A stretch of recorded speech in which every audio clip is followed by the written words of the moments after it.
বর্তমান বিশ্ব এমন একটা জায়গায় দাঁড়িয়ে আছে যার প্রত্যেকটা ডিপার্টমেন্ট ফিতনা এবং ফাসাদ দিয়ে ভর্তি।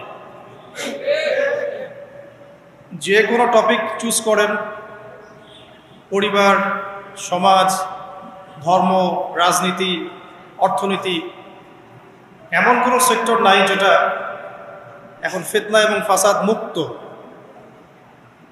প্রত্যেকটা সেক্টরই ফিতনা এবং ফাসাদ। ফাসাদ ধর্মের মধ্যেও আছে, ফাসাদ আজকে পরিবারগুলোর মধ্যেও আছে, ফাসাদ এখনকার সমাজগুলোতে আছে, অর্থনীতির মধ্যে আছে এবং পলিটিক্সেও আছে। যেমনটা ফেরেশতারা বলেছিলেন আল্লাহ রাব্বুল আলামিনকে যে আতাজআলু ফিহা মান ইউফসিদু ফিহা ওয়া ইয়াসফিকুদ দিমা, হে আল্লাহ, আপনি কি এমন কাউকে পৃথিবীতে পাঠাতে চাচ্ছেন যে পৃথিবীতে গিয়ে ফিতনা এবং ফাসাদ সৃষ্টি করবে অথবা রক্তপাত ঘটাবে? কার ব্যাপারে কথা বলা হয়েছে? আদম সন্তানের ব্যাপারে। আল্লাহ পাক যখন ফেরেশতাদেরকে ডেকে বললেন, ওয়াইয ক্বালা রাব্বুকা লিল মালায়েকা, যখন ফেরেশতাদেরকে তোমার রব বললেন ইন্নী জাঈলুন ফিল আরদি খলিফা, আমি পৃথিবীতে আমার খলিফা পাঠাতে চাই, তখন ফেরেশতাদের উত্তর ছিল এমন, আতাজআলু ফিহা মান ইউফসিদু ফিহা ওয়া ইয়াসফিকুদ দিমা, হে আল্লাহ, আপনি কি এমন কাউকে পৃথিবীতে পাঠাবেন যে পৃথিবীতে গিয়ে ফিতনা এবং ফাসাদ সৃষ্টি করবে এবং রক্তপাত ঘটাবে? ওয়া নাহনু নুসাব্বিহু বিহামদিক ওয়া নুকদ্দিসু লাক, অথচ আমরা ফেরেশতারাই তো আপনার হামদ, সানা, স্তুতি এগুলো বর্ণনা করছি এবং আপনার পবিত্রতার জয়গান গাচ্ছি। আল্লাহ পাক তখন বলেছিলেন যে ইন্নী আ'লামু মা লা তা'লামুন, আমি যা জানি তোমরা তা জানো না। তো আল্লাহ পাক এখানে বলছিলেন যে ইন্নী আ'লামু মা লা তা'লামুন, আমি যা জানি তোমরা তা জানো না। তো এখন বিশ্বের দিকে তাকালে আমরা দেখতে পারি ফেরেশতাদের কথা মাশাআল্লাহ ফলে গেছে। আপনি ধর্মের দিকে তাকিয়ে দেখেন, দেখবেন ধর্মের মধ্যে অনেক বিভক্তি সৃষ্টি হয়েছে, অথচ সমস্ত ধর্মের স্রষ্টা একজনই, আল্লাহ রাব্বুল আলামিন। আল্লাহ বাকি হচ্ছেন প্রত্যেক আদম সন্তানের একমাত্র রব, তিনি ছাড়া আর কোনো রব নাই। আছে? তারপরেও ধর্মীয় কনসেপ্টে আমরা বিভিন্ন মতবাদে বিভক্ত হয়ে গেছে এবং প্রত্যেক ধর্মগ্রন্থ যদি পড়েন, একটু টুকটাক পড়েন, আপনি দেখবেন প্রত্যেকটা ধর্মগ্রন্থেই বলা হচ্ছে যে আল্লাহ একজন, আল্লাহ একজন। যে কোনো ধর্মগ্রন্থ হাতে নেন, দেখবেন আল্লাহ একজন। শুধু তাই নয়, বড় বড় রিলিজিয়নগুলোর রিলিজিয়াস স্ক্রিপচার্স যেগুলো আছে, ধর্মগ্রন্থ যেগুলো আছে, সেখানে মুহাম্মদ সাল্লাল্লাহু আলাইহি ওয়াসাল্লাম যে শেষ নবী সেটাও বলে দেয়া আছে। তাহলে এরপরেও এত শততা বিভক্ত কেন আমরা? কারণ আমাদের মধ্যে দুটো স্বভাব ঢুকে গেছে। ইবলিসের স্বভাব, সেটা হচ্ছে আবা ওয়াস্তাকবার, আমরা অস্বীকার করছি এবং অহংকার প্রদর্শন করছি, সত্যকে প্রত্যাখ্যান করছি। আবার মুসলিমদের মধ্যে তাকিয়ে দেখবেন এখানেও হাজারটা দলাদলি আছে, মানুষ হাজারটা দলে বিভক্ত, এক এক দলের এক এক কনসেপ্ট। যদিও আল্লাহ এক, কোরআন এক, নবী এক, তারপরেও বুঝের পার্থক্য। এক একজন, কেউ হয়েছে মুরজিয়া, কেউ হয়ে গেছে জাবারিয়া, কেউ হয়েছে কাদারিয়া, কেউ হয়ে গেছে শিয়া, কেউ হয়ে গেছে খারজি, হ্যাঁ, কেউ মুতাজিলা। বিভিন্ন মানুষ বিভিন্ন দলে বিভক্ত হয়ে গেছে মুসলিমদের মধ্যেই। মুসলিমদের মধ্যে কেউ বলছে যে কালিমা লা ইলাহা ইল্লাল্লাহ পড়লেই যথেষ্ট, আমলের প্রয়োজন নাই, এদেরকে বলে মুরজিয়া। মুসলিমদের মধ্যে কিছু মানুষ বলছে কবিরা গুনাহ করলেই তাকে হত্যা করা যাবে, এরা হচ্ছে এই জেনারেশনের বা এই যুগের খাওয়ারেজ, মানে যারা মনে করে কবিরা গুনাহ করলেই মানুষ কাফের হয়ে যায়, তাকে হত্যা করা জায়েজ। এদেরকে পুঁজি করেই ইসলামের নামে সন্ত্রাসবাদী কর্মকাণ্ড ছড়ানো হয়েছে, এই কনসেপ্টে মানুষদেরকে পুঁজি করে। মুসলিমদের মধ্যেই কিছু মানুষ বলছে তাকদীর বলতে কিছু নাই, মানুষ নিজেই তার ভাগ্যের নিয়ন্ত্রণ, এদেরকে বলা হয় কাদারিয়া। মুসলিমদের মধ্যে কিছু মানুষ বলছে যে ভাগ্যে যা আছে শুধু তাই হবে, আমার কর্মের কোনো স্বাধীনতা নাই। অদৃষ্টবাদী, এদেরকে বলা হয় জাবারিয়া। মুসলিমদের মধ্যে কিছু মানুষ আলী রাদিয়াল্লাহু আনহুকে নিয়ে বাড়াবাড়ি করছে এবং বড় বড় সাহাবীদেরকে গালি দিচ্ছে। রাফেজি আছে, মুতাজিলা, এরা কেমন? অতি যুক্তিবাদী, যুক্তি দিয়ে যেটা বুঝে আসবে কোরআন সুন্নাহ সেটুকুই গ্রহণ করবে, এর বাইরে যাবে না। মুতাজিলা, এর বাইরে আল্লাহ রাব্বুল আলামিনের শুকরিয়া যে আল্লাহ পাক আহলে সুন্নাহ ওয়াল জামাআহ এই আকীদাটা সমাজে প্রতিষ্ঠিত রেখেছেন। যারা কোরআন এবং সুন্নাহর বাইরে যায় না এবং কোরআন এবং সুন্নাহর সেই বুঝ এবং ব্যাখ্যাটা গ্রহণ করে যেটা আল্লাহর নবী এবং সাহাবীদের পক্ষ থেকে এসেছে, এটা হচ্ছে আহলে সুন্নাহ ওয়াল জামাআহ। এই কথাটা নবী সাল্লাল্লাহু আলাইহি ওয়াসাল্লাম বলেছেন হাদিসে যে মুসলিম উম্মাহ ৭৩টা দলে ভাগ হয়ে যাবে, যার একটা দল মাত্র জান্নাতি, বাকি সবাই জাহান্নামী। এই গেল ধর্মীয় দলাদলির কথা। নৈতিকতার অবক্ষয় দেখেন মুসলিমদের মধ্যেই, দেখেন ম্যাক্সিমাম এখন কিন্তু সুদখোর। হ্যাঁ, তারপরে ঘুষ খাচ্ছি দিব্যি, দুর্নীতি করছি, কোনো সমস্যা নাই। ইভেন অনেক সময় জনগণের টাকা লুটপাট করে খাচ্ছে, কোনো প্রবলেম নাই। রাষ্ট্রীয় সম্পদকে নিজের গনিমত মনে করছে। আমি গতকাল রাতেও এই হাদিসটা আবার পড়েছিলাম। কিয়ামতের আলামতগুলোর মধ্যে এটা অন্যতম একটা, যে রাষ্ট্রীয় সম্পদকে মানুষ নিজের সম্পদ মনে করে খাওয়া শুরু করবে। মানুষ দান সদকা এবং যাকাতটাকে নিজের উপর বার্ডেন মনে করবে। এটা কি বোঝা? যাকাতের বোঝা। এখানে 10টা-12টা কথা আছে। মানুষ খামর মানে মদ, মাআজিফ মানে বাদ্যযন্ত্র, তারপরে জুয়া, তারপরে জিনা, এগুলোকে মানুষ হালাল মনে করবে। হালাল মনে করে নিবে, মদপান করবে, নাম অন্য দিবে। আমানতদার ব্যক্তি হয়ে যাবে খেয়ানতকারী, আর প্রত্যেক খেয়ানতকার ব্যক্তিকে মানুষ মনে করবে আমানতদার। তো নৈতিক অবক্ষয়টা দেখেন যে মুসলিম হিসেবে জন্মগ্রহণ করার পরে, কোরআন সুন্নাহ হাতে পাওয়ার পরেও আমরা এখন সুদ খাচ্ছি দিব্যি। এটা কোনো ব্যাপার না, বরং এমন একটা কনসেপ্ট এখন চলছে যে সুদ না খেলে আবার এই যুগে চলে নাকি? মানে মায়ের সাথে জেনা না করলে কি এই যুগে চলে নাকি? রংপুরের একটা ঘটনা, যে আমি এক ডক্টরের কাছে গিয়েছি, ডক্টর টেস্ট করার জন্য।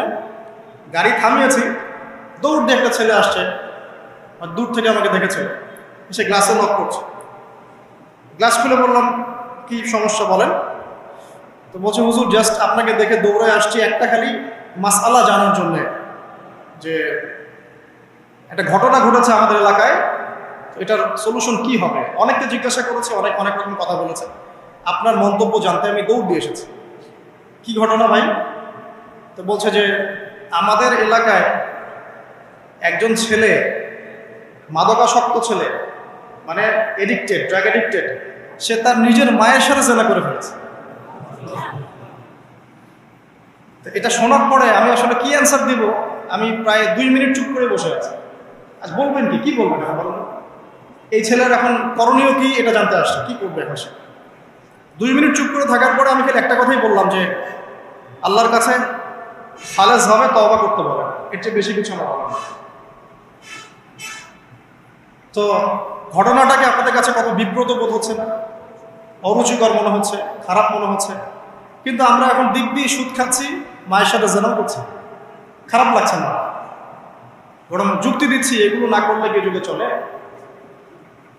মহিলাদের অবস্থা দেখেন, গ্রামে গঞ্জে সব সুদী এনজিও ছড়িয়ে পড়েছে এবং তারা সদস্য, জমি জমা, ভিটের মাটি, গরু ছাগল সব খোয়াচ্ছে, তারপরেও খেতে হয়। কারণ ওই যে আতাজআলু ফীহা মা ইউফসিদু ফীহা ওয়া ইয়াসফিকুদ দিমা, আপনি কি এমন কাউকে পাঠাবেন যে পৃথিবীতে গিয়ে ফাসাদ সৃষ্টি করবে? এটা হচ্ছে ইকোনমিক ফাসাদ, অর্থনৈতিক ফাসাদ। দেখেন, মুসলিম পরিবারে জন্মগ্রহণ করেও ম্যাক্সিমাম মানুষই নামাজ পড়ে না। ম্যাক্সিমাম কতজন মানুষ 5 ওয়াক্ত নামাজ পড়ে, এটা এখন জরিপ করার ব্যাপার। দেখবেন মেজরিটি সংখ্যক কোরআনটাকে বিশুদ্ধ করে তেলাওয়াত করতে জানে না। কথাগুলো রূপকথা মনে হচ্ছে, বাস্তব বাস্তব জীবনে নেমে এসে দেখেন। ওই যে বলি না আমরা, তাওহীদি জনতা মাঠে আছে, তাওহীদি জনতা মসজিদেই নাই। কি বুঝলেন? কোন মাঠে আছে?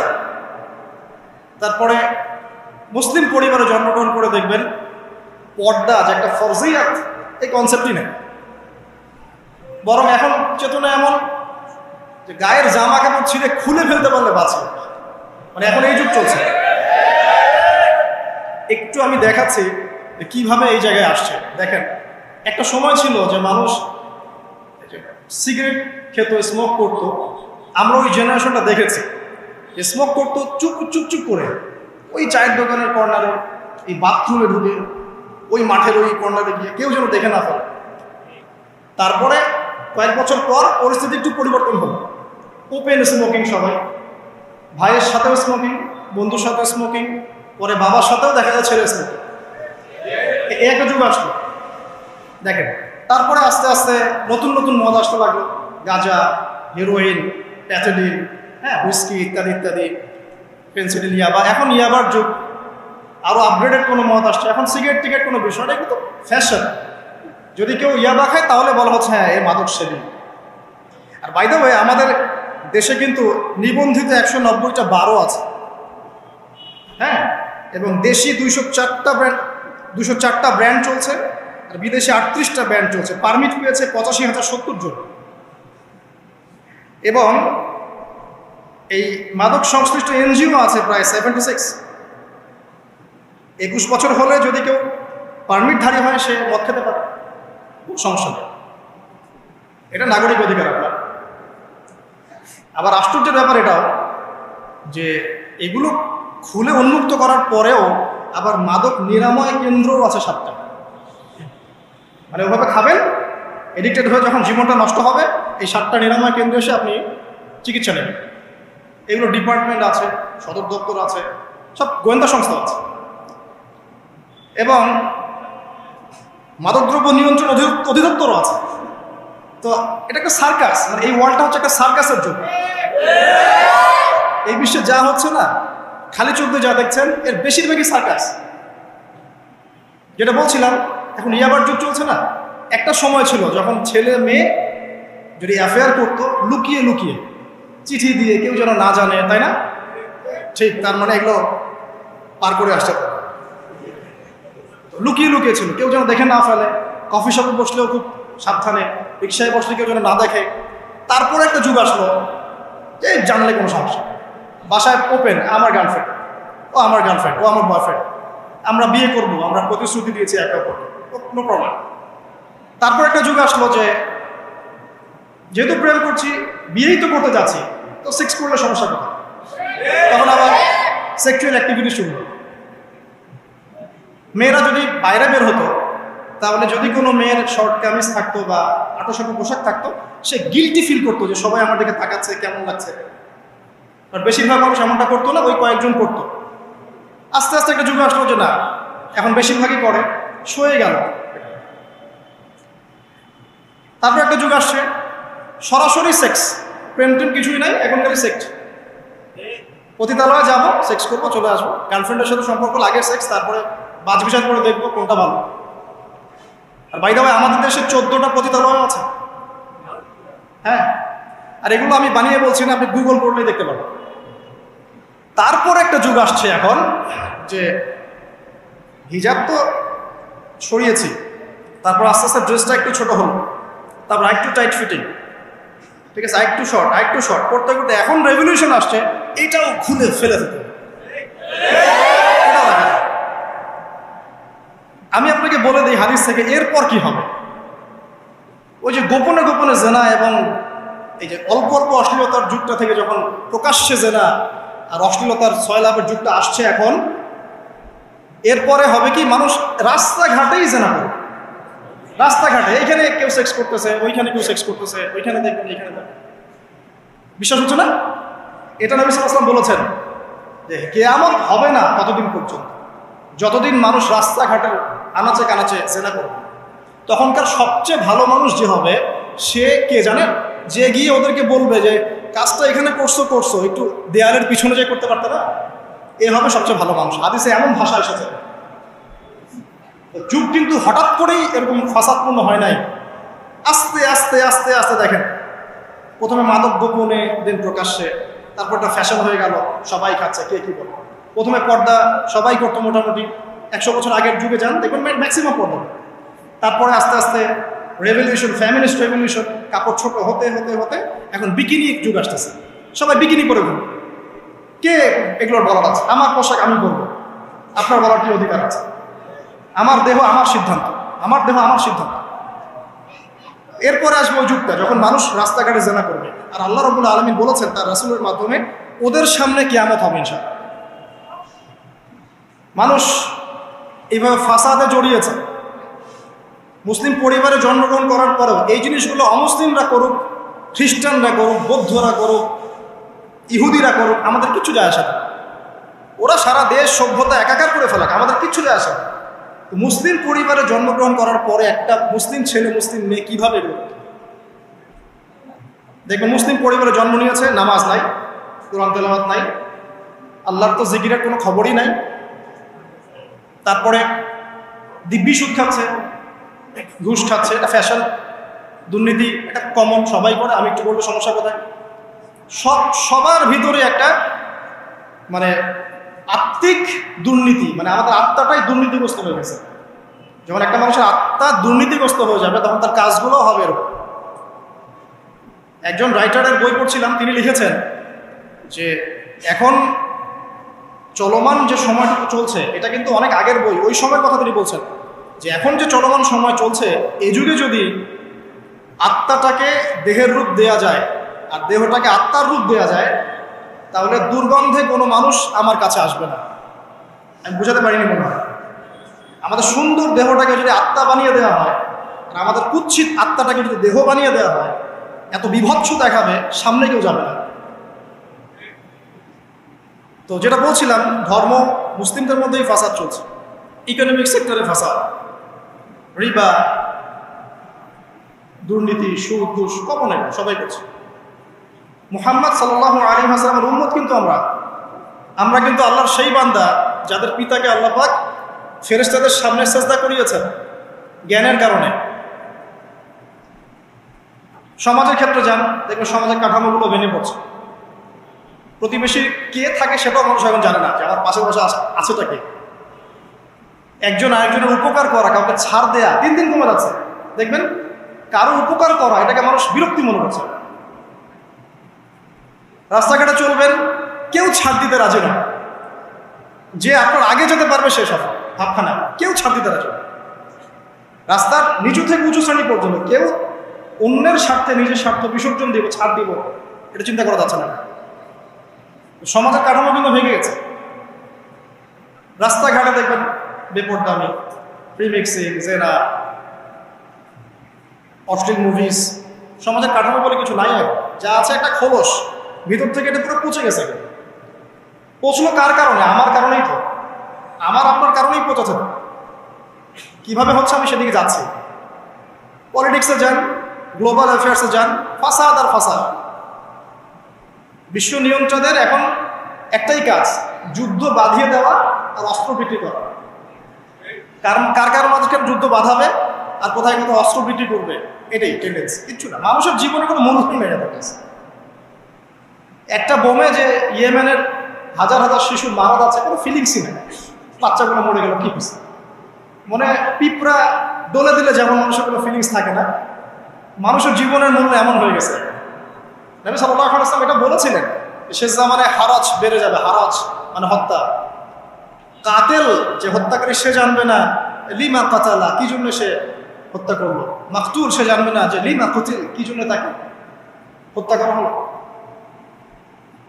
আর নিয়ন্ত্রণ শক্তি যারা সমস্ত বিশ্বটাকে ওদের দাসত্বের মধ্যে আনতে চায়। আর এই দাসত্বের পথে একমাত্র বাধা হচ্ছে মুসলিমরা, বাকিরা তো আর বাধা না। এই কারণে মুসলিম সমাজের মধ্যে এগুলো বেশি বেশি ছড়িয়ে দেওয়া হচ্ছে, পণ, জিনা, মাদক, এটা সেটা, যাতে করে মুসলিমদের আধ্যাত্মিক যে শক্তিটা এটা না থাকে। যখন আপনার কাছে আধ্যাত্মিক কোনো শক্তি থাকবে না তখন আপনি পরাজিত। তো সুদ ছড়িয়ে দিচ্ছে সারা ওয়ার্ল্ডে। সুদ কি আর বাংলাদেশ থেকে এসেছে? সুদ পশ্চিম থেকে আসছে। পর্নোগ্রাফি কি বাংলাদেশ থেকে আসছে? পশ্চিম থেকে আসছে। পৃথিবীর প্রথম পর্ন যে মুভি, এটা তৈরি করেছে ব্রিটেন, সরি আমেরিকা। 7 মিনিটের ক্লিপস, ক্যালিফোর্নিয়া শুট করা হয়েছে, এবং তারপর আস্তে আস্তে সারা ওয়ার্ল্ডে ছড়িয়ে দেওয়া হয়। সারা বিশ্বে এই পর্নের বিজনেস হয় $97 বিলিয়ন প্রতি বছর, যার মধ্যে $12 বিলিয়ন প্রফিট করে আমেরিকা। খোলামেলা কথাগুলো, এটা ইন্ডাস্ট্রি একটা। এটা দিয়ে মুসলিম যুবকদের নৈতিক চরিত্রটাকে শেষ করে ফেলা হচ্ছে। আমাকে খুব ভালো মনে হচ্ছে, আপনাকে খুব ভালো মনে হচ্ছে, অমুক হুজুরকে খুব ভালো মনে হচ্ছে, চোখে এসব পড়ে নাই এমন একটা মানুষ খুঁজে পাওয়া যাবে না এই যুগে। এটা আমার বক্তব্য।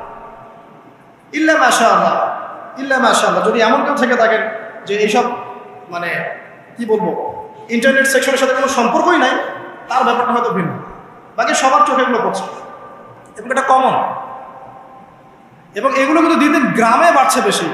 কারণ কি, শহরের মানুষ এগুলো দেখতে একটু অভ্যস্ত যে মেয়েরা এমনি হাঁটে, অমনি হাঁটে, এরকমই ড্রেস পরে। আর গ্রামে তো এইসব কম ছিল। যখন গ্রামে এই পর্ন চলে গেছে, তখন গ্রামের যুবককে ঠেকায়। এখন সে প্রতিদিন দেখা যাচ্ছে গ্রামে গঞ্জে ধর্ষণ বাড়ছে। মেয়ে ওর কাছে একটা ভোগের বস্তু, ওষুধ তো আর দমন করতে পারছে না, আক্রমণ। আর এসবের যেহেতু ইসলামিক কোনো বিচার হচ্ছে না, ইসলামিক লস কেমন, যে একজন চুরি করেছে, জুমার দিন নামাজ হবে, নামাজের পরে সমস্ত এলাকার লোকজন দাঁড়িয়ে থাকবে, সমস্ত এলাকার লোকজনের সামনে তার হাতটা কেটে ফেলে দেবে। এলাকার সব লোক দেখবে চুরি করলে এই শাস্তি, ভয় আর চুরি করতে যাবে। কেউ কাউকে অন্যায়ভাবে হত্যা করেছে, তারও কেসাস করতে হবে, এবং সেটা সবাই জানবে যে ও হত্যা করেছে, এ তাকে কেসাস করেছে। কেউ কারো চোখ উপরে ফেলেছে, ওরও চোখ। কেউ কারো হাত ভেঙে ফেলেছে, ওরও হাত। হাতের বদলে হাত, চোখের বদলে চোখ, কানের বদলে কান, কেসাস। ধর্ষণ করেছে, জনসমক্ষে সবার সামনে নিয়ে এসে দেন কোর্ট বসে সাক্ষী প্রমাণ নিয়ে মৃত্যুদণ্ড।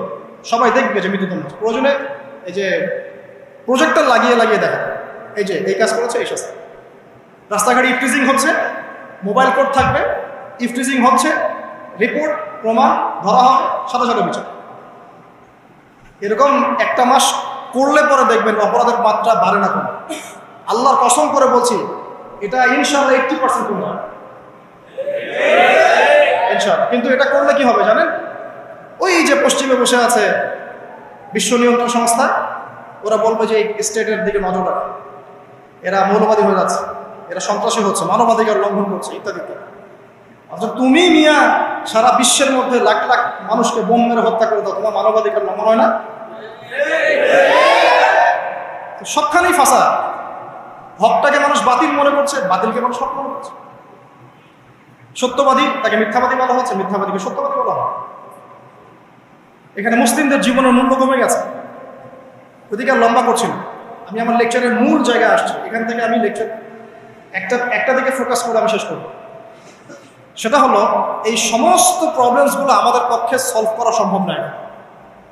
সলভ করার মতো ক্ষমতা আমাদের নাই। অনেক ক্ষেত্রে আমাদের সেই জ্ঞানও নাই, এগুলো নিয়ে ভাবার সময়ও নাই। কিন্তু একটা জায়গায় আমরা ফোকাস করতে পারি, একটা জায়গায়। আজকের লেকচারের এটা সবচেয়ে মূল জায়গা। সেটা হচ্ছে আল্লাহ পাক আমাদেরকে স্ব পরিবার দিয়েছেন, তাই না? এবং এই পরিবারটা হচ্ছে একটা সমাজের গঠন একক। আমরা পড়েছি না গঠন একক? একটা জিনিস, একটা কোষ, তার মধ্যে গঠন একক আছে না, অনুপরমাণু আছে না? সমাজ হচ্ছে, সমাজের অণু বা পরমাণু হচ্ছে পরিবার। একটা সমাজে যদি 100টা পরিবার থাকে, তার মধ্যে যদি 90টা পরিবার সৎ হয়, আল্লাহ হয়, ইসলামিক অনুশাসন মেনে চলে সত্যিকার অর্থে, ইনশাআল্লাহ ওই সমাজটা কিন্তু দেখবেন 8-10টা সমাজ হচ্ছে ভালো থাকবে। আর একটা সমাজে মনে করেন 100টা পরিবার আছে, 90টাই ইসলামের বিরোধী শক্তি, ইসলামের এগেনস্টে চলে, ইসলামের কোনো পরোয়া নাই, আল্লাহ পাকের হুকুম মাহকামের 5 পয়সা পরোয়া। ওই সমাজের অবস্থা নিঃসন্দেহে দুনিয়াতে ধ্বংস হবে, আখিরাতে ধ্বংস হবে। আর এই সমাজগুলোকে নিয়েই তো একটা রাষ্ট্র হয় নাকি? আর এইভাবে রাষ্ট্র নিয়েই তো বিশ্ব। তাহলে ক্ষুদ্রতম যে জায়গাটা, সেটা কি? পরিবার। এই জায়গায় আল্লাহ পাক আপনাকে কর্তৃত্ব দিয়েছেন। এখানে কিন্তু আপনার উপর লাঠি কেউ ঘোরাচ্ছে না। আপনি অ্যাজ এ বাবা আপনি পরিবারে কর্তা, অ্যাজ এ স্বামী আপনি পরিবারে কর্তা, ভাই আপনি পরিবারে কর্তা। আমাদের প্রথম স্টার্টিংটা এই ফ্যামিলি থেকে করা উচিত। তো আল্লাহ পাক এই বিষয়ে কি বলছেন আমি একটা বলে সামনে যাই। আল্লাহ পাক সূরা তাহরিমের মধ্যে 6 নম্বর আয়াতে বলেছেন যে ইয়া আইয়ুহাল্লাযীনা আমানু, হে মুমিনগণ, আমাদেরকে আল্লাহ পাক বলছেন হে মুমিনগণ, কু আনফুসাকুম ওয়া আহলিকুম নার, তুমি নিজে জাহান্নামের আগুন থেকে বাঁচো। আগে নিজের চরকায় তুমি তেল দাও, নিজে জাহান্নামের আগুন থেকে বাঁচো। ওয়া আহলিকুম নার, তোমার যে পরিবারবর্গ আছে এদেরকে জাহান্নাম থেকে বাঁচাও। এই বাঁচানোটা কেমন দেখেন, আপনাদের বাসায় ছোট ছোট বাচ্চা কাচ্চা আছে না? আছে তো। একটা বাচ্চা যদি আগুন ধরতে যায়, ধরেন ও বোঝে না যে আগুন কেমন হবে, ছোট বাচ্চা, আল্লাহ না করে, সে ধরেন একটা কয়েল ধরতে যাচ্ছে, কয়লা ধরতে যাচ্ছে, হ্যাঁ, আগুন হাত দিতে যাচ্ছে, তো আপনি কি করবেন? আপনি তাকে সেভ করার চেষ্টা করবেন। সে যদি বলে না আমাকে ছেড়ে দাও আমি ধরবই, আপনি প্রয়োজনে একটা থাপ্পড় দিয়ে হলে ওকে সরাবেন, তাই না? এটা হচ্ছে বাঁচানো। আপনি আপনার শিশুটাকে এই যে হাতে আগুন নেওয়া থেকে বাঁচালেন। আল্লাহ পাক এটা বলছেন নিজে বাঁচো, পরিবার বর্গকেও বাঁচাও। পরিবার বর্গ যদি শুনতে না চায়, না আমি জেনা করবো না, আমি গান শুনবো না, আমি মদ খাবই, হ্যাঁ, না আমি এইটা করবো এটা করবো, যদি আপনি বুঝে থাকেন যে আপনার কথাটা হক, শাসন করে হলেও তো তাকে বারণ করতে হবে। এখানে আল্লাহ পাকের নসিহত হচ্ছে তোমরা নিজেরা জাহান্নামের আগুন থেকে বাঁচো, পরিবার বর্গকে বাঁচো। কোন জাহান্নাম থেকে বাঁচবে? আলাইহা মালাইকাতুন গিলাযুন শিদাদ, যেই জাহান্নামে কঠিন কঠিন মনের ফেরেশতারা আছে, পাষাণ মনের ফেরেশতা। আল্লাহ পাক তাদের মনের মধ্যে কোনো দয়া মায়া দেন না। আমাদের মনে দয়া মায়া আছে না? এই দয়া মায়াও আল্লাহ পাক তাদেরকে দেন না। শুধু আযাব দেওয়ার মতো শক্তি সামর্থ্য এবং কঠিন একটা মন দিয়েছে। অন্য সূরায় আছে তাদের সংখ্যা 19 জন। কতজন? 19 জন, মানে তারা দায়িত্বশীল। বাকি আর যে কত হাজার লক্ষ কোটি আছে আল্লাহ বলেন আলাইহা তিসআতা আশার, আল্লাহ পাক বলেছেন। তো আলাইহা মালাইকাতুন গিলাযুন শিদাদ লা ইয়াসুনাল্লাহা মা আমারাহুম ওয়া ইয়াফআলুনা মা ইউমারুন। আল্লাহ পাক ওই ফেরেশতাদেরকে যে আদেশ করেন সেই আদেশ পালনে তারা বিন্দু মাত্র গাফিলতি করে না। এইসব ফেরেশতা থেকে যারা জাহান্নামের প্রহরী, এই জাহান্নাম থেকে তুমি নিজে বাঁচো, তোমার পরিবারকে বাঁচো। তোমরা যারা এখনো ফ্যামিলি শুরু করো নাই, যুবকদেরকে বলছি, তাদের জন্য এই অংশটুকু বেশি বেনিফিশিয়াল হবে ইনশাআল্লাহ। তোমাদের জন্য পথ চলাটা তুলনামূলক সহজ তাদের চাইতে যারা অলরেডি ফ্যামিলি ঢুকে গেছেন এবং বিপদেও পড়ে গেছেন, বা বড় হয়ে গেছেন, দীর্ঘ সময় পর্যন্ত আপনার ইসলামের এগেনস্টে চলেছেন বা আল্লাহর হুকুম আহকামের তোয়াক্কা করেন নাই, তাদের জন্য এটা অনেক কঠিন। কিন্তু যারা এখনো ফ্যামিলি স্টার্ট করো নাই বা কেবল স্টার্ট করেছো বা করতে যাচ্ছ, তোমাদের জন্য এই অংশটুকু বেশি বড়। আল্লাহ পাক এখানে একটা মূলনীতি দিয়ে দিলেন, নিজে বাঁচতে হবে, পরিবারকে বাঁচাতে হবে। আর আমি আগেই বললাম পরিবার বাঁচলে সমাজ বাঁচবে, সমাজ বাঁচলে রাষ্ট্র বাঁচবে। আসেন প্রথমে আমরা দেখি যে কোরআন কি বলছে। খুব অল্প করে বলি কারণ সময়, লম্বা সময় নেওয়ার সুযোগ নাই। কোরআন কি বলছে একটু লাইভলি থাকেন। আদম এবং হাওয়া আলাইহিম আসসালাম, মনে আছে? তাদের দুইজনকে আল্লাহ পাক পৃথিবীতে নামিয়ে দিয়েছেন না? যে ভুলটা তারা করেছেন সেই ভুলের ফল তারা দুইজনের সমানভাবে শেয়ার করে নিচ্ছেন না? বুঝতে পারছেন? আল্লাহর সীমা লঙ্ঘন করার পরে তাদেরকে যে আল্লাহ পাক নামিয়ে দিলেন পৃথিবীতে, এখন এই যে লম্বা সময় তাদেরকে পৃথিবীতে থাকতে হবে, পৃথিবীর এইসব ভোগান্তি পোহাতে হবে, হ্যাঁ, জান্নাতের সেই নাজ নেয়ামত থাকছে না, এই যে কষ্টের পথ চলা, এই পথ চলাতে কি স্বামী স্ত্রী একসাথে না? এভাবে যদি পরিবারের স্বামী এবং স্ত্রীরা তাদের জীবনের উদ্দেশ্যটা ফিক্স করতে পারে এবং সমস্ত বাধা বিপত্তিকে হাসি মুখে একসাথে ডিঙাতে পারে, পরিবারে শান্তি আছে। যদি না পারে তাহলে বুঝবেন যে সে আদর্শ স্বামী ছিল না অথবা সে আদর্শ স্ত্রী ছিল না। এখান থেকে শিক্ষা হচ্ছে দুইজনের জীবনের উদ্দেশ্য একই রকম হতে হবে, দুইজনের লাইফের মিশন সেম হতে হবে, তখন আপনি পরিবারের শান্তি পাবেন। যদি না হয় তাহলে আপনি বিয়ের মধ্যে ভুল করেছেন। অতএব এই জায়গায় নসিহতটা প্রথম নেন। তারপরে চলে আসেন নূহ আলাইহিস সালাম, মনে আছে না? তার একজন ছেলে ছিল, সে কি মুমিন ছিল? করেন নাই? সে কিন্তু মুমিন ছিল না, সে অস্বীকারী ছিল। তার নূহ আলাইহিস সালামের স্ত্রী, সে কি মুসলিম ছিল? চিন্তা করতে পারেন, একজন নবীর স্ত্রী মুসলিম নন, একজন নবীর ছেলে তিনি আল্লাহর আদেশের পরোয়া করছেন না? আল্লাহ বলছেন লাইসা মিন আহলিক, এই ছেলে তোমার পরিবারের কেউ না। নূহ আলাইহিস সালাম বলছেন হে আল্লাহ, সে আমার পরিবারের একজন, তাকে ক্ষমা করে দাও। আল্লাহ বলছেন লাইসা মিন আহলিক, সে তোমার পরিবারের কেউ না। নবী পরিবারের সদস্য হওয়া সত্ত্বেও লূত আলাইহিস সালামের স্ত্রী, সে কি জান্নাতে না জাহান্নামে? তাহলে এখানে বোঝেন যে নবী পরিবার হলেও যদি ব্যক্তিগত পর্যায়ে মানুষের মধ্যে ঈমান ইসলাম না থাকে, তাহলে এইসব বংশের পরিচয়, রক্ত, বর্ণ, জাতীয়তাবাদ, ভাষা, এগুলো মানুষকে আল্লাহর আযাব থেকে বাঁচাতে পারে।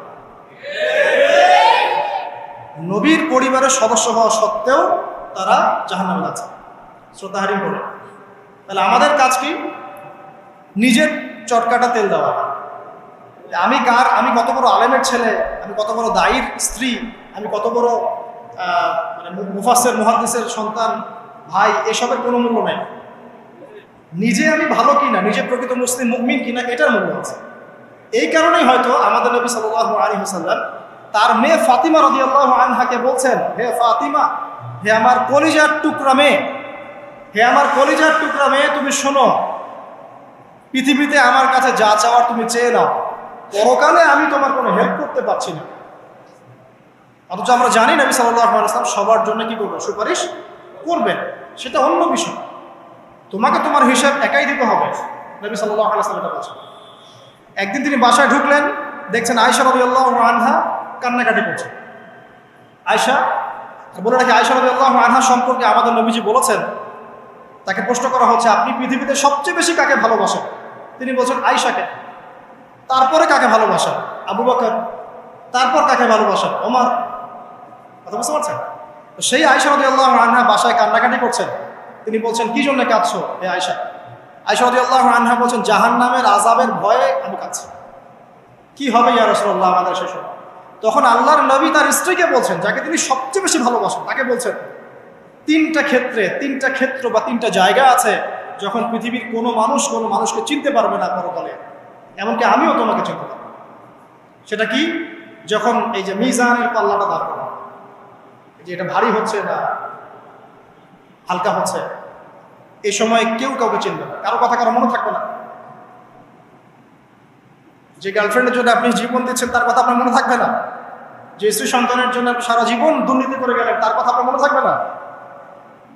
এমনকি যে স্ত্রীর কাছে আপনি অনেক প্রেমময় স্বামী, সেও আপনার কথা মনে রাখবে যখন মিজানের পাল্লাটা উঁচু করে। দুই, যখন আমল নামা ছুড়ে দেওয়া হবে, আমল নামা এভাবে উন্মুক্ত করে ছুড়ে দেওয়া হবে, ইকরা কিতাবাক, তুমি আজকে তোমার কিতাব পড়ো, ওয়া কাফা বিনাফসিকা আল-ইয়াওমা আলাইকা হাসিবা, আজকে তুমি নিজেই তোমার নফসের হিসাব নেওয়ার জন্য যথেষ্ট। এই সময় আয়েশা আমি তোমার কথা মনে রাখতে পারবো। একটা হচ্ছে যখন মানুষ পুলসিরাত পার হবে, তখন কেউ কারো কথা বলবে। এখান থেকে শিক্ষা কি? নূহ আলাইহিস সালামের পরিবারের সদস্য হয়েও তারা আল্লাহর আনুগত্য না করার কারণে জাহান্নামে যাচ্ছে। লূত আলাইহিস সালামের পরিবারের সদস্য হয়েও ঈমান না আনার কারণে তারা কি করছেন? জাহান্নামে যাচ্ছেন। আমাদের শিক্ষা হচ্ছে আমাদের পরিবারগুলোর, যে আমাদের এই বংশ, আমাদের এই যে টাকা পয়সা, স্ট্যাটাস, রং, হ্যাঁ, বাড়ি গাড়ি, পলিটিক্যাল পদ, কোনো কিছুই আমাদেরকে আল্লাহর আযাব থেকে বাঁচাতে পারবে না যদি আমরা প্রকৃত মুসলিম মুমিন না হতে পারি। তো পরিবারের সদস্যদেরকে আল্লাহ পাক ঈমানদার হওয়ার তৌফিক এনায়েত করুন। এবার আসেন সামনে, আরো সামনে যান, দেখেন ওই যে ইব্রাহিম আলাইহিস সালাম, দেখেছেন, মনে আছে? বাবা হচ্ছে ওই সমাজের সবচেয়ে বড় লিডারের ডান হাত, নমরুদের ডান হাত। সে হচ্ছে মূর্তি পূজারীদের সর্দার, মানে মূর্তি সে বানাতো, স্ট্যাচু মেকার। ইব্রাহিম আলাইহিস সালামকে আল্লাহ পাক ওই ঘরেই জন্ম দিয়েছেন যেখানে তার বাবা একজন শিরকের কাণ্ডারী। ইব্রাহিম আলাইহিস সালাম তাকে বোঝানোর চেষ্টা করলেন, বাবা এটা শিরক, এটা শয়তানের কাজ, এখান থেকে ফিরে আসো, আমি তোমার জন্য আল্লাহর কাছে দোয়া করবো ইত্যাদি। বাবা তার কথা শুনলো না। এটা তো এমন না যে তিনি শুধু একবার বলেছেন, তিনি হয়তো বলতেই ছিলেন, একদিন দুদিন না, কিন্তু বলতেই আছে। এক পর্যায়ে বাবা তাকে বের করে দেন বাসা থেকে, ফাহজুরহুম, এখান থেকে বের হয়ে যাও। তুমি যদি আমাদের এই দেবতাদেরকে গালি দেওয়া বন্ধ না করো, তাহলে আমি তোমার মাথা পাথর দিয়ে মেরে ফাটিয়ে ফেলবো। ওয়াহজুরনি মালিয়া, আমাকে একা ছেড়ে দাও, ছেড়ে দাও, মানে আমরা তাড়িয়ে দেই না, গেট লস্ট, এরকম করে ইব্রাহিম আলাইহিস সালামকে বের করে দেওয়া। কিন্তু তিনি বললেন সালামুন আলাইক, বাবা আপনার উপর শান্তি বর্ষিত হোক, হ্যাঁ আমার আব্বা আপনার প্রতি শান্তি বর্ষিত হোক, আমি আল্লাহর কাছে আপনার জন্য দোয়া করব। পরে যখন আল্লাহ পাক তাকে বললেন যে কোনো মুশরিকের জন্য তোমার দোয়া করার সম্ভাবনা পাবে না, তখন থেকে ইব্রাহিম আলাইহিস সালাম দোয়া করা বন্ধ করে। এখানে দেখেন ছেলে, একজন যুবক ছেলে, তার মধ্যে ঈমান এসেছে, সে তার পরিবারের চলমান শিরকের বিরুদ্ধে কথা বলছে, প্রয়োজনে সে সেখান থেকে স্কিপ করেছে, তাকে বের করে দেওয়া হয়েছে, সে চলে গেছে, তারপরেও কিন্তু তাওহীদের সাথে শিরকের আপোষ করে নাই। ইব্রাহিম আলাইহিস সালাম সামনে যান, ওই যে তার স্ত্রী হাজারা আলাইহিস সালাম তার সন্তান এবং স্ত্রীকে রেখে আসছেন কোথায় বলেন? মক্কায়, তাই না? মরুভূমিতে, খাবার নাই, পানিও নাই। এখন ইব্রাহিম আলাইহিস সালাম চলে যাওয়ার সময় তার স্ত্রী বলছেন যে আপনি কি আল্লাহর আদেশেই আমাকে ছেড়ে যাচ্ছেন? তিনি বলছেন হ্যাঁ। তখন তিনি বলছেন আল্লাহ পাক আমাদেরকে ধ্বংস করবেন না। এখানে খেয়াল করে দেখেন, তারপর সাফা মারওয়া সাই করলেন, জমজম কূপ পানি বের হলো, সেখানে কমিউনিটি গড়ে উঠলো। ইসমাইল আলাইহিস সালামের ঔরস থেকে পরবর্তীতে মুহাম্মদ সাল্লাল্লাহু আলাইহি ওয়াসাল্লামের জন্ম হয়েছে ওই ট্রাইবের মধ্যেই। তো এখানে খেয়াল করেন, এই যে সন্তান ইসমাইল আলাইহিস সালাম, তিনি যখন একটু বড় হচ্ছেন তখন ইব্রাহিম আলাইহিস সালাম আসছেন, এসে বলছেন আমি স্বপ্ন দেখেছি, ইয়া বুনাই আমি স্বপ্ন দেখেছি, ইন্নী আরা ফিল মানামি আন্নী আসবাহুক, আমি স্বপ্ন দেখেছি আমি তোমাকে জবাই করছি, ফানজুর মাযা তারা, তোমার কি রায় আমাকে বলো। এখন ইসমাইল আলাইহিস সালাম বলছেন, কিশোর ইসমাইল, ইয়া আবাতি, হে আমার বাবা, ইফআল মা তুমার, আপনি সেটাই করেন যা আল্লাহ আপনাকে আদেশ করেছেন। সাতাজিদুনি ইনশাআল্লাহু মিনাস সাবিরিন, ইনশাআল্লাহ আপনি আমাকে সবরকারী পাবেন। কার কথা এটা? ইসমাইল আলাইহিস সালামের কথা। এখন খেয়াল করে দেখেন, ইসমাইল আলাইহিস সালামকে কিন্তু তার বাবা 24 ঘন্টা কাছে রেখে মানুষ করেন নাই, কারণ তিনি থাকতেন ওই যে প্যালেস্টাইনে, সেখানে আরেকজন স্ত্রী আছেন সারা আলাইহিস সালাম, আসা যাওয়া করতেন। মূলত তাকে মানুষ করেছে তার মা হাজারা আলাইহিস সালাম, যেই সবরকারী আল্লাহর প্রতি তাওয়াক্কুলকারী মা বলেছিল আল্লাহ যদি আপনাকে আদেশ করে থাকেন আমাদেরকে ছেড়ে যাওয়ার জন্য, সেই আল্লাহ আমাদেরকে ধ্বংস করবেন না। ওই যে তাওয়াক্কুল, ওই যে সবর, তার গর্ভ থেকে আল্লাহ পাক জন্ম দিয়েছেন ইসমাইল আলাইহিস সালাম। যেমন মা তেমন সন্তান, যে সন্তান বলছে আমাকে জবাই করতে যদি আল্লাহ পাক আদেশ করে থাকেন আপনি করেন। তো ঘরের মধ্যে স্ত্রীরা, আমাদের ঘরের স্ত্রীরা যদি হাজারা আলাইহিস সালামের মতো না হতে পারে, সবরকারিণী এবং আল্লাহর প্রতি তাওয়াক্কুলকারিণী, আমাদের বোনেরা, আমাদের মায়েরা যদি হাজারা আলাইহিস সালামের মতো সবরকারিণী হতে না পারে, আল্লাহর প্রতি তাওয়াক্কুলকারী হতে না পারে, তাহলে তাদের গর্ভ থেকে কোশ্চিন কেন ইসমাইলের জন্ম হবে? কথা বুঝতে পারছেন? তাদের গর্ভ থেকে কোশ্চিন কালেও ইসমাইলের মতো সন্তানের জন্ম হবে না এবং ইসমাইলি প্রজন্ম গড়ে উঠবে না। এই জন্যই আপনি তাকিয়ে দেখেন ম্যাক্সিমাম পরিবারের সন্তান এখন বেলাইনে চলে গেছে। কারণ কি জানেন? মায়ের সমস্যা আছে, শুধু বাপেই সমস্যা থাকে না, মায়েও সমস্যা থাকে। মায়ের ফিতরাত সন্তানের মধ্যে চলে আসে। তো নারীরা যদি আল্লাহর আনুগত্যশীলা না হয়, মুমিনা মুসলিমা, 5 ওয়াক্ত নামাজ পড়া, লজ্জাস্থানের হেফাজত করা, খাস পর্দা করা, হ্যাঁ, স্বামীর আনুগত্যকারী, প্রেমময়ী, তারা যদি না হতে পারে, সবরকারিণী, তাওয়াক্কুলকারিণী, তাহলে ওই মায়েদের গর্ভ থেকে আপনি ইসমাইলের মতো সন্তান কিন্তু পাবেন না। ইল্লা মাশাআল্লাহ, ইল্লা মাশাআল্লাহ। আরো সামনে যান, দেখেন নবী মুসা আলাইহিস সালাম একজন ব্যক্তিকে একটা ঘুষি দিয়েছেন, সেই ব্যক্তি ওইখানে স্পট ডেড। আর ফেরাউনের লোকজন তাকে ধাওয়া করছে। মুসা আলাইহিস সালাম মিশর থেকে চলে গেলেন মাদিয়ান নামক জায়গায়। মাদিয়ানে আরেকজন নবী আছেন, তার নাম হচ্ছে শুআয়ব আলাইহিস সালাম। সেখানে গিয়ে তিনি গাছের নিচে বসে আছেন, দেখলেন দুজন মেয়ে দূরে দাঁড়িয়ে আছে, পানি নেওয়ার মতো চান্স পাচ্ছেন না। ওই কওমের লোকজনের শক্তি বেশি, তো তিনি একটু শক্তিশালী ছিলেন, মুসা আলাইহিস সালাম। তিনি গেলেন, গিয়ে শক্তি খাটিয়ে ওদেরকে পানির ব্যবস্থা করে দিলেন, দিয়ে আবার সেই গাছের এখানে এসে বসলেন, বসে আল্লাহর কাছে দোয়া করছেন, রব্বি, হে আমার রব, লিমা আনজালতা ইলাইয়া মিন খায়রিন ফাকির। এখানে কিন্তু তার কোনো গৃহ নাই, থাকার জায়গা নেই, খাওয়ার কিছু নাই, কোনো পরিচিত কেউ নাই, একদম নিঃস্ব শূন্য হাতে হাত উঁচু করে আল্লাহর কাছে বলছেন, রব্বি ইন্নী লিমা আনজালতা ইলাইয়া মিন খায়রিন ফাকির। হে আল্লাহ, আপনি আমার উপর যে অনুগ্রহটা বর্ষণ করবেন, আমি এর জন্য ভিখারি হয়ে বসে আছি। এবার আল্লাহ পাক ওই একটা মেয়েকে পাঠালেন। ওই মেয়েটা আসলো লাজুক ভঙ্গিতে, লজ্জাশীলতা, চোখ নিচু করে। এই যে এখনকার এই যে ব্লাউজ ছাড়া শাড়ি পরা জেনারেশন না, এরা চক্ষু নিচু করে আসলেন। এই হাঁটাটাকে আল্লাহ পাক প্রশংসা করেছেন। সে লজ্জাশীলতার সাথে হেঁটে আসলো, এসে মূসা আলাইহিস সালামের সামনে দাঁড়িয়ে চক্ষু নিচু করে বলল যে আমার বাবা আপনাকে ডাকছেন, আমার বাবা আপনাকে ডাকছেন। এই লজ্জাশীলতা মেয়েদের মধ্যে কোথায় পাবে না?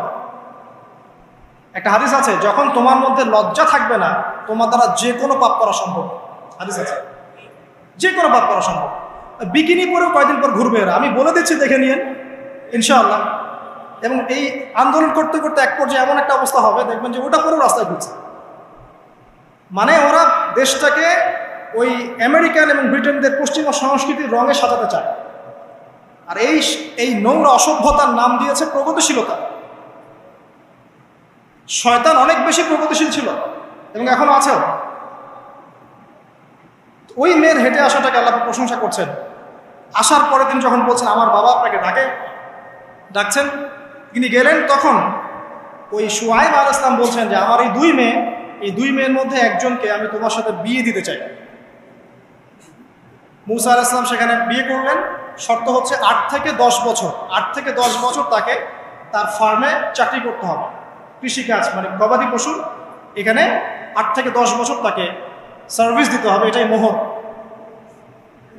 তো এটা আমি এখন বুঝি যে মূসা আলাইহিস সালামকে আল্লাহ পাক এই যে রাখালির কাজ করেছেন কেন জানেন? কারণ এই কাজগুলো মানুষের ধৈর্য বাড়ায়। মূসা আলাইহিস সালামকে পরে আল্লাহ পাক বড় একটা দায়িত্ব দিবেন, এই কারণে তাকে ট্রেনিং দিচ্ছেন এখানে। তাকে আরো বড় একটা জাতিকে সামলাতে হবে যারা আরো অনেক বেশি উদ্ধত, অনেক বেশি গবাদি পশুর মতো। তারা কারা? ওই যে বনু ইসরাঈল। চোখের সামনে দেখলো আল্লাহ পাক ফিরআউনকে ডুবিয়ে দিলেন, তারপরে 40 দিনের মধ্যে আবার শিরক করা শুরু করলেন। আমাদের নবী মুহাম্মদ সাল্লাল্লাহু আলাইহি ওয়াসাল্লামকে একজন কষ্ট দিয়েছিল।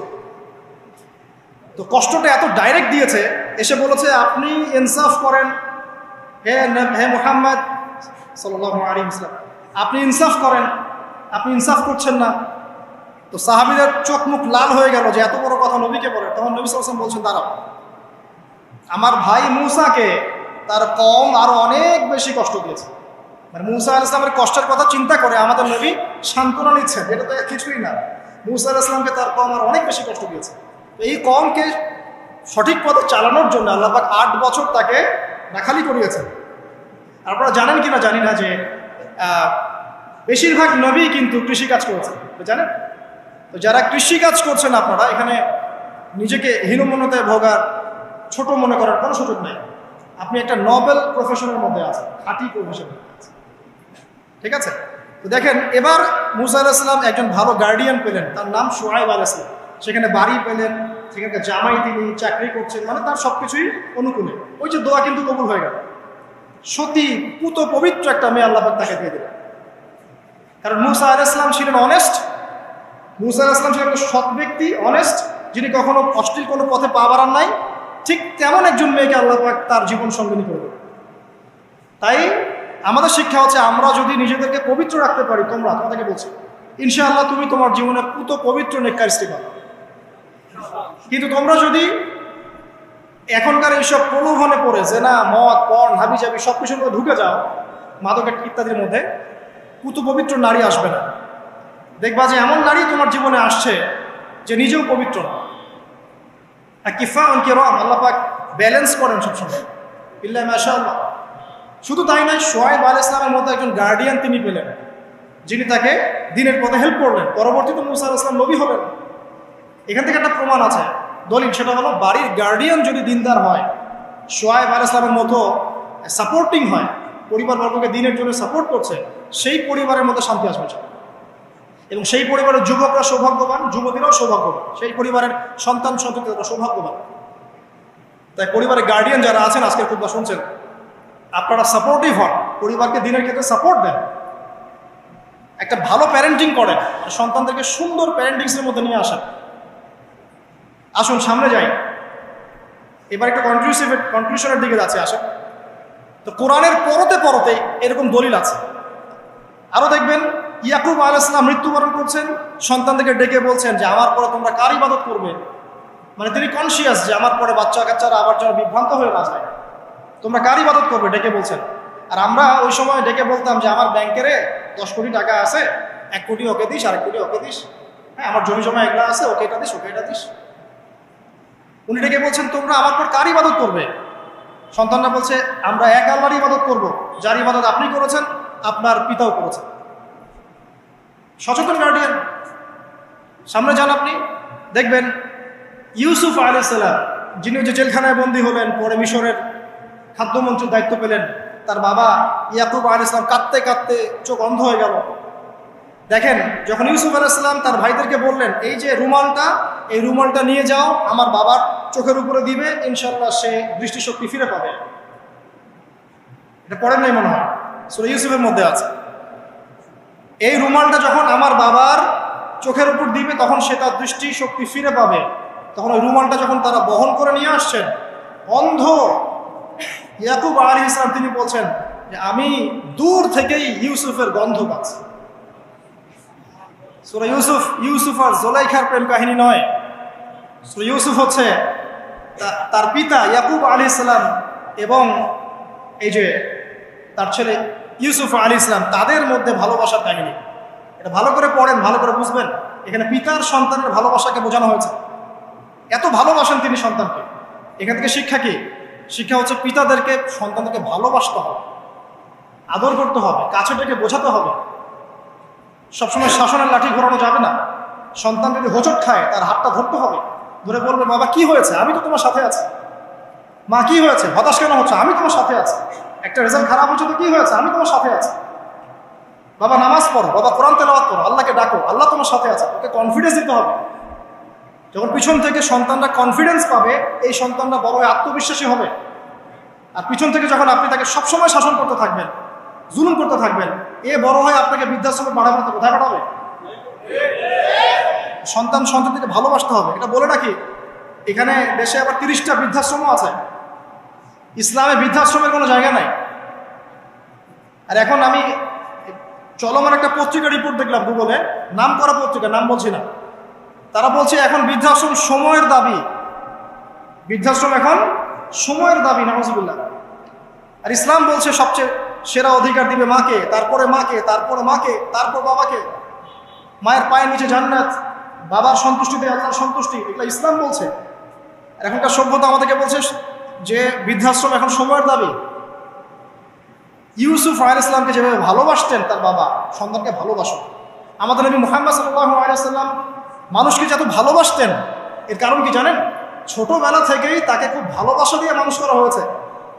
তার মা তাকে ভালোবাসতেন, তার দুধ মা তাকে ভালোবাসতেন, তার দাদা আব্দুল মুত্তালিব তাকে সাথে করে নিয়ে ঘুরতেন, কাবার সামনে বসাতেন, বসিয়ে বলতেন তার নাম হচ্ছে মুহাম্মদ, প্রশংসিত। এই নামটা তখন আরবে কেউ রাখতো না।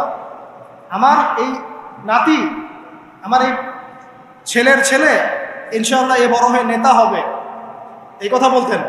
তাকে আত্মবিশ্বাস দিতেন।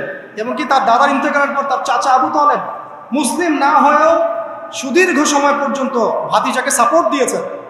এই সাপোর্ট দেয়, কনফিডেন্স, এগুলো খুব ইম্পর্টেন্ট।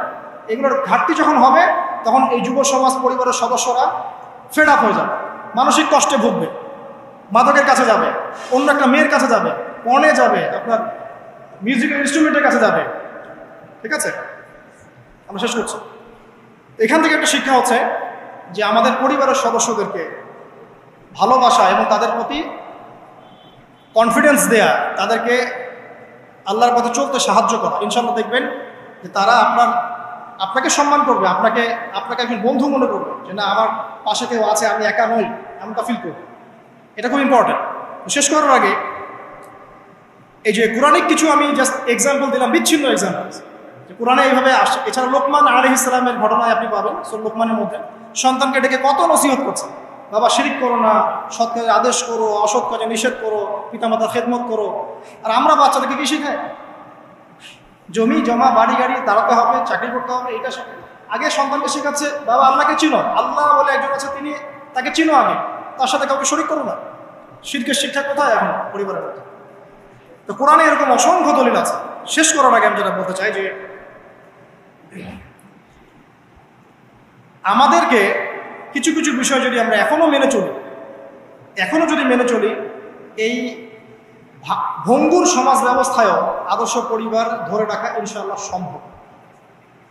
আমি সব কথা আজকে বলতে পারলাম না, ইনশাআল্লাহ আরেকদিন কথা হবে অন্য কোনো লেকচারে।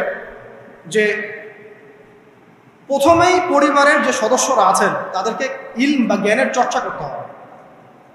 2, পরিবারের তাওহীদ প্রতিষ্ঠা করতে হবে, নবী সাল্লাল্লাহু আলাইহি ওয়াসাল্লাম সুন্নত প্রতিষ্ঠা করতে হবে। এই দায়িত্বটা পরিবারের কর্তাদের, স্বামী না থাকলে স্ত্রী, মা, ভাই, পিতা, তাদের সবার দায়িত্ব এটা, পরিবারে তাওহীদ প্রতিষ্ঠা করা, সুন্নত প্রতিষ্ঠা করা। পরিবারে নামাজ থাকতে হবে, নামাজ, 5 ওয়াক্ত নামাজ নাই পরিবার আদর্শ হবে না। পরিবারের সদস্যদেরকে দান সৎকার দিকে উৎসাহিত করতে হবে। যত দান করবে সম্পদ বাড়বে, যত দান করবে সম্পদ বাড়বে। দান কমিয়ে দিলে সম্পদ কমে আসবে। পরিবারের সদস্যদেরকে নৈতিকতা শিক্ষা দিতে হবে, মূল্যবোধ শেখাতে হবে, কালচার হিসেবে গড়ে তুলতে হবে। তারা সামাজিক, তারা সবার পাশে দাঁড়াতে চায়, সমাজ কল্যাণমূলক কাজগুলোকে উৎসাহিত করতে হবে। পরিবারের সদস্যদেরকে বুস্ট আপ করতে হবে, পিছন থেকে তাদেরকে আত্মবিশ্বাস দিতে হবে যে আমরা আছি তোমার সাথে, তুমি তোমার প্রতিভা অনুযায়ী সামনে যাও। যার যেখানে প্রতিভা সেখানে তাকে আত্মবিশ্বাস দিতে হবে। হ্যাঁ, তুমি লিখতে পারো, ভালো লিখো বাবা, তোমাকে টাকা পয়সার ফিকির করতে হবে না, তোমাকে জব ক্যারিয়ারের চিন্তা করতে হবে না, তোমাকে আল্লাহ পাক লিখার ক্ষমতা দিয়েছেন, লিখো, আল্লাহ ওখানেই রিজিক দেবেন ইনশাআল্লাহ। তুমি বলো, তোমাকে বলার ক্ষমতা আল্লাহ পাক দিয়েছেন, তুমি ভালো করে বলো। তুমি বিজ্ঞান ভালো পারো, বিজ্ঞান নিয়ে গবেষণা করো। তুমি ভালো খেলো, ভালো করে খেলো। মানে আপনাকে ওর প্রতিভা অনুযায়ী আপনাকে বুস্ট আপ করতে হবে, ইসলামিক রুলস মেনেই। 5 বাসায় পর্দার বিধান চালু করতে হবে যাদের মধ্যে নাই, এটাকে শক্ত করে ধরতে হবে, হেলায় ফেলায় ছেড়ে দেওয়া যাবে না। বাসার মধ্যে অপসংস্কৃতি যেগুলো আছে, বাইরের কালচার যেগুলো ঢোকে, এগুলো রাস্তা বন্ধ করতে হবে। ইন্টারনেট সেকশনগুলোকে লিমিটেড করতে হবে। এবং যা দেখবেন সবাই একসাথে দেখবেন, ড্রয়িং রুমে বসে। স্মার্টফোন এত অ্যাভেলেবেল করে দিবেন না।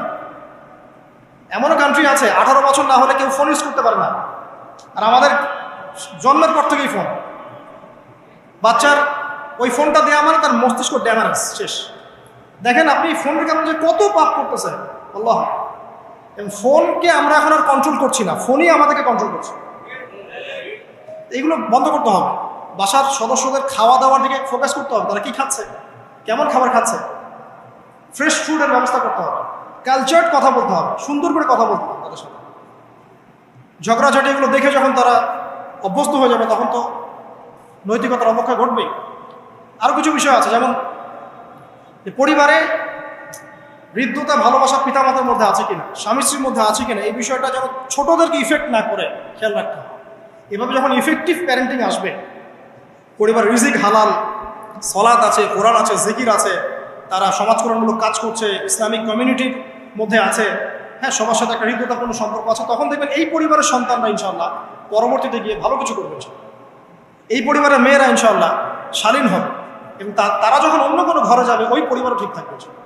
তো দিনের জ্ঞান, আমল, হালাল রিজিক, সুন্দর প্যারেন্টিংস, এগুলোর মধ্য দিয়ে আমরা আদর্শ পরিবার গড়তে পারবো ইনশাআল্লাহ। আল্লাহ পাক আমাদের সবাইকে তৌফিক এনায়েত করুন। আমি লেকচারটা এখানে শেষ করছি। তো শেষ করার আগে আমি জাস্ট একটা বই সাজেস্ট করবো আপনাদেরকে। আমার হাতে একটা বই আছে, ইনশাআল্লাহ পরবর্তীতে কোনো এক জুমায় বা কোনো একটা সেমিনারে ইনশাআল্লাহ শুধুমাত্র এই বইটার উপরে আমি আলাদা একটা স্বতন্ত্র লেকচার বা সেমিনারের আয়োজন করবো ইনশাআল্লাহ। বইটার নাম হচ্ছে প্যারেন্টিং, জাস্ট সন্তান প্রতিপালন। জাস্ট দেখাচ্ছি বইটা, জাস্ট সন্তান প্রতিপালন, প্যারেন্টিং। এটা টোটালি ইসলামিক বই। আমি এমন করে বলছি যে এটা ইসলামিক মূলনীতি এখানে একপেশেভাবে উপস্থাপন করা হয়েছে এমন নয় বিষয়টা, কারণ সমস্ত পরিবেশ পরিস্থিতি সাথে মিলিয়ে এ যুগে কীভাবে আপনি একজন সফল পিতা হবেন, সফল মা হবেন, সন্তানকে কীভাবে প্রতিপালন করবেন, এই বিষয়গুলো এখানে সুন্দর করে দেওয়া আছে। বইটা আপনারা কিনতে পারেন, আল্লাহ পাক আপনাদেরকে তৌফিক দান করেন। এগুলো আমি আমার নিজে থেকেই বলছি, এটা বলতে আমাকে উৎসাহিত করেন, আমি নিজে থেকেই বলছি, বইটা আমি পড়েছি, ভালো লেগেছে। তা আমরা দোয়া করি আল্লাহ পাক আমাদের সবাইকে আদর্শ ইসলামিক পরিবার গড়ে দিন।